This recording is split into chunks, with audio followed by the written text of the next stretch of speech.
Hello! Yes, I am still alive and do upload videos sometimes. So, I haven't talked about episodes between Into the Dalek and Kill the Moon. Quick rehash, cat thing. I did love Robots of Sherwood. I loved the humour, but I did feel the ending was a bit of a cop-out, and I'm sure there was definitely better resolutions that Mark Gatiss, of all people, probably could have used. Listen, I don't know where I stand on that. I've watched it about 4 times, and each time I have a different opinion on it. My main stance is that it was a bit too misplaced. I didn't really enjoy it that much, and would probably put it strangely on the bottom of my Series 8 ranking. Time Heist I loved. I thought the feel of the episode was amazing. The pace was so quick and so clever. And it just felt really unique, and I loved the twist at the end. Although it was obvious, it was still a fun twist. It was a great story and episode, and for once, great supporting cast. And so, we land here on The Caretaker. Well, most people would say, why aren't you reviewing Kill the Moon? I have not watched it yet. Maybe by the time this is out, I have. But, not yet. The Caretaker, from the outside, and by the next time trailer and synopsis, I wasn't excited. It may have been that this lack of excitement has made me love this story, but I thought it was brilliant. I thought it took the school reunion and Lodger-esque feel and honed in on what made those episodes brilliant and funny, and it was great. And I think Peter Capaldi, once again, was amazing, and he just brought out the elements of his Doctor that were sort of a bit marginalised in the last few sort of comedic episodes or whatever. It really brought forward, you know, the anger and elderly figure that is within him. They gave him lots of sort of Matt Smithy lines. I've done it before, I've blended in. I've lived with otters once. I mean, River and I had a fight. Or whatever the line was. It sort of would have really fit Matt, but for some reason it suits Capaldi as well. His delivery of it just feels a lot more just grumpy, and even though I understand lots of people feel he is similar in the way, you know, his hands, his mannerisms are similar to Matt Smith, but I think they've just got this weird spin on it that makes it him, and makes it this 12th, 13th, 14th Doctor of Capaldi's. I always turn into this spin on Capaldi. Turning to a different character is Danny Pink, and I thought he was great in this episode. I've found him a bit iffy and Listen. I thought his characterization was a bit off. But in every other episode, I've loved him. I think he's a really down-to-earth character. He's got the Rory tone, but there's a lot more to him. Whereas Rory had a lot more to him after he was into the TARDIS here. Danny Pink seems to have this something to his story that we are yet to find out.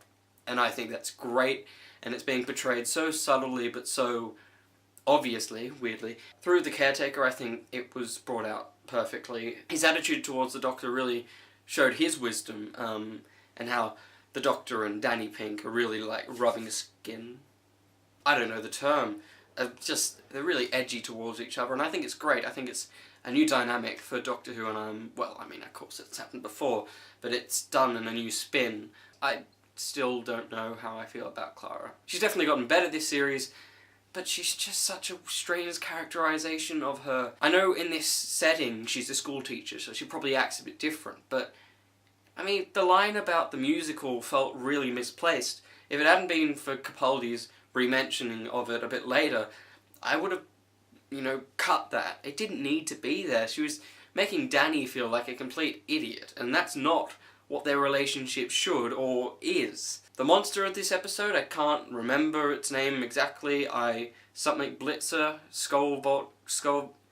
I thought its design was brilliant. I thought, after watching Doctor Who Extra and finding out it was on wheels, I wasn't surprised, but I thought they handled the really clunky movement really well, that it was still on wheels.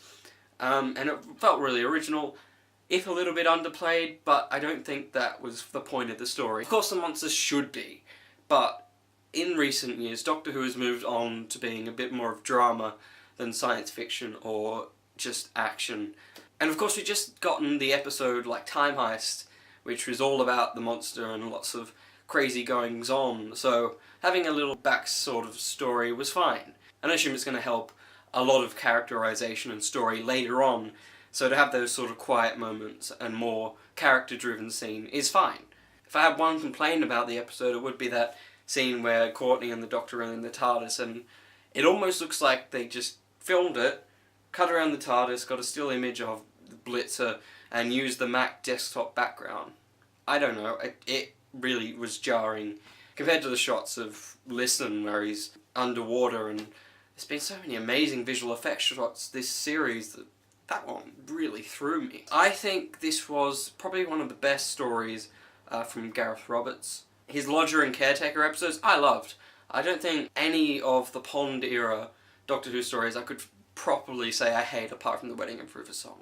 And I just thought that this episode just took everything that those past stories had and just made them so much better and so much, and just made them a unique story.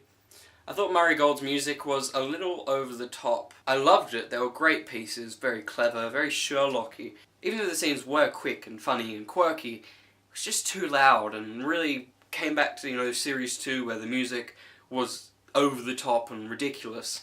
But in saying that, when the soundtrack eventually comes out, the scene where the Doctor's, you know, wiping off and putting all the little tracker things down, I'm going to be listening to that on loop because it was hilarious and just a fun little piece, but a little too loud.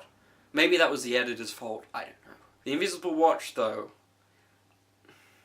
I don't know where to stand on that. Felt that it was a bit weird and a bit too science fiction. Too science fiction for Doctor Who? What?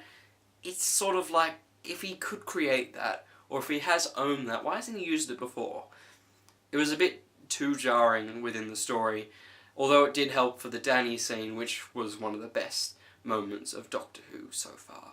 But I do hope the Invisible Watch stays away, or at least gets destroyed, because what? But overall, I would definitely place Caretaker up very high in my Series 8 ranking, and probably ranking of Doctor Who in general. It just sort of brought all the elements of the new series together, the comedy and dramatic moments.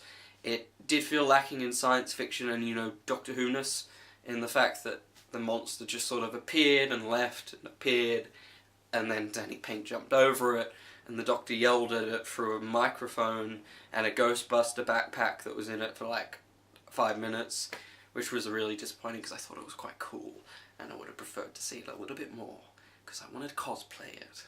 And I can't wait to watch Kill the Moon later on tonight.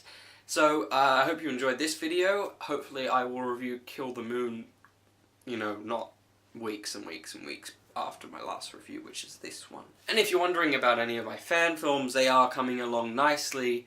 We're scripting the first episode of my fan series, which will be flying at you hopefully by Christmas. I know the trailer said 2014, I didn't say a specific date. And for handles, we're hoping by the end of Series 8. But hopefully, we'll have a fan film, sorry, don't, shh. Also hopefully before 3,000 subscribers, because that's crazy. And I want to celebrate that. So yes, this will be another Matt Smith story. May or may not be the final Matt Smith story for me. We'll find out.